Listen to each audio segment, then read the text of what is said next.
Good morning, everyone. This is Megan from GoGPS, and today we're going to be focusing on how to create and edit zones. So there's a couple different ways of doing it, but we're going to show you the quickest way to do so. So we're going to start by clicking the Map tab on the left-hand side, and it's going to automatically pull up your fleet, and that's okay. That's not a problem, okay? So what we're going to do is type in the address at the top left filter. Okay, so it could be anything. We're going to do our GoGPS office for an example. 100 South Service Road, Stony Creek. Okay, so I just typed in the address of the office up here. You can put in a postal code or zip code depending on where you are. That'll help really focus in on the location if need be, especially if it's a rural location. As long as there is a little pin drop down here, that means it's registered as an address. So by clicking on it, it will then pull you to the location on the map on the right-hand side. So we can see that I'm currently right there at that GoGPS office, okay? What we're going to do is create a tester one around the location. So because we have one there, we're going to do it just to the left-hand side, okay?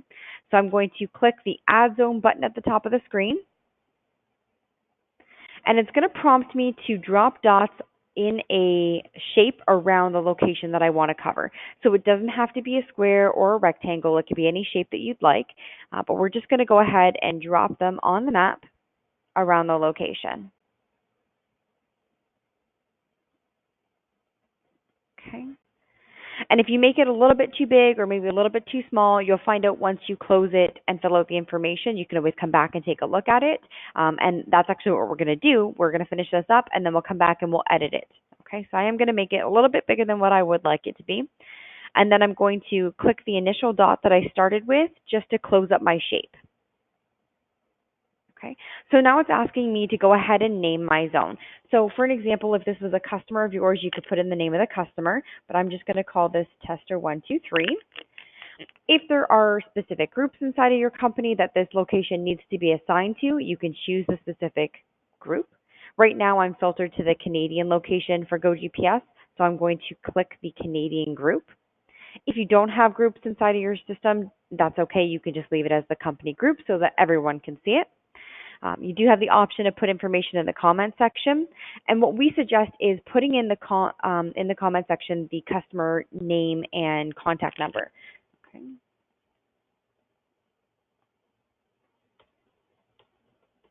Okay, and the reason why we're suggesting to do this is because once we save this here and we go back to the map, when we hover over top of it, we're going to be able to see that information, and that's great. That way you don't have to look at other different locations just to be able to pull up that information.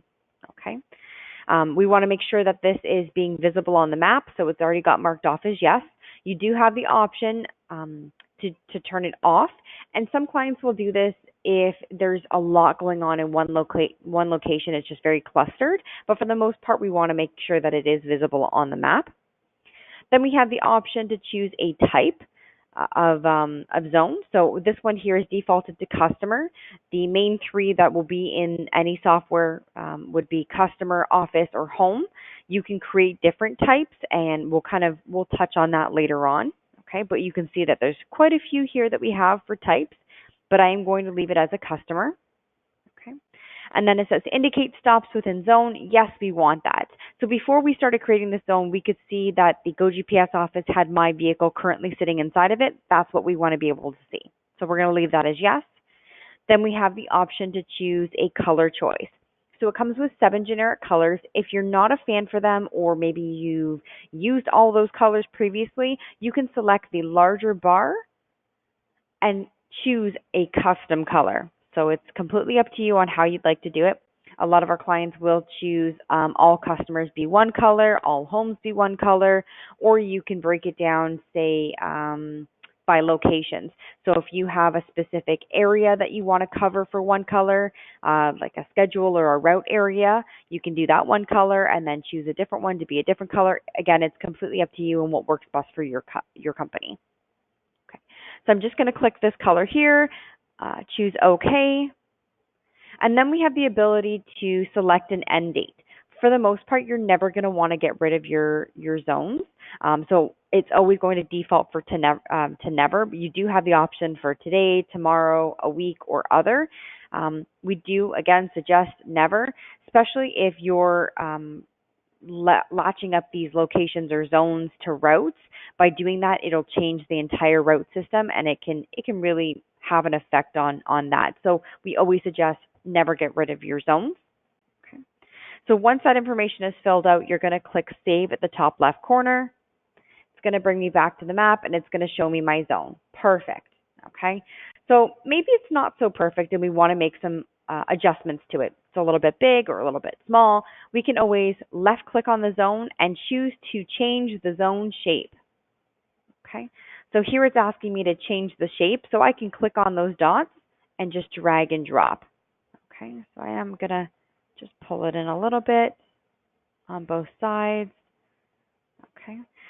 If for some reason the shape doesn't work for you and you need to make it a little bit more custom, you can add dots by clicking on the lines and then being able to drag and drop. Okay. Right. So once you are happy with the zone shape that you've created, you can go ahead and click Save at the top. It's going to ask if you want to make any adjustments. For the most part, you're not going to, but you can if you would like. Okay, so I'm not going to make any adjustments. I'm just going to go ahead and click Save. And there it is. There's our adjusted zone. And again, by hovering over top, we can see the name of the zone. It's a customer zone. It belongs to the Canada group. This is our group inside of GoGPS.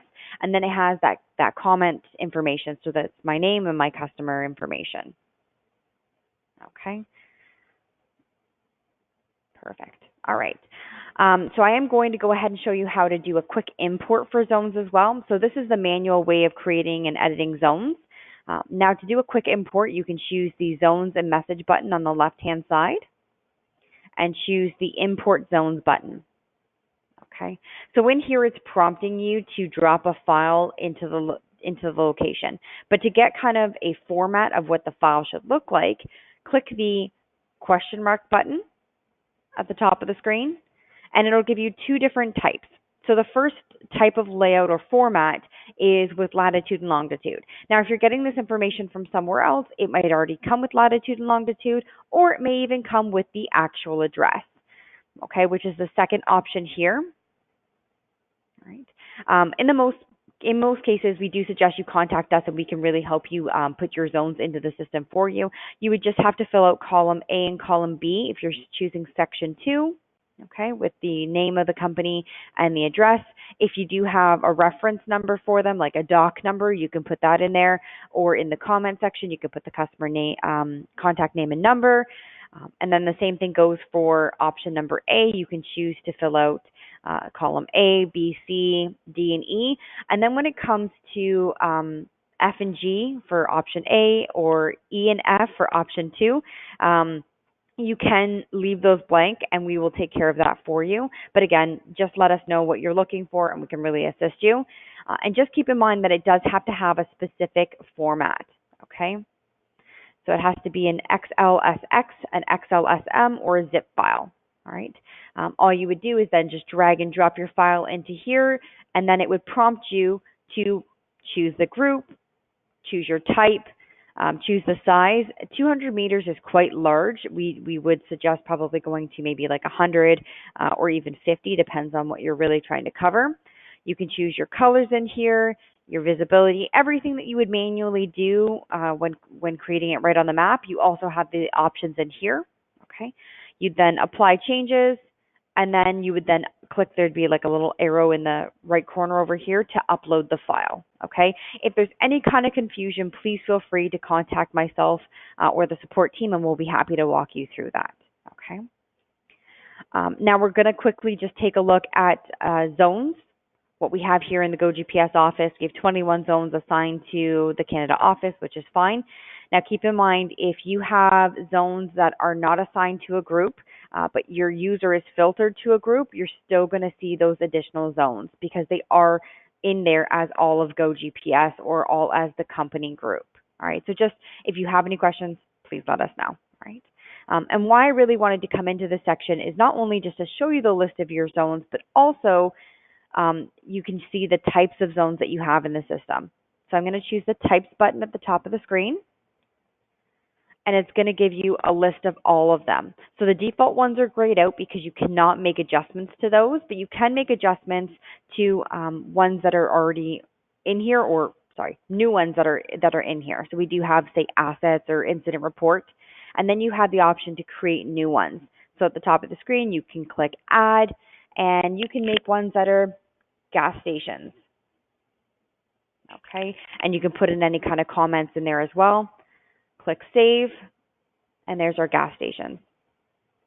Okay, so there's lots of different options that you can use. We have repair shops in here. Tim Hortons, that's a large one too. Okay, so feel free to play around. If you don't have access to do that, please talk to management so that you can gain access if need be.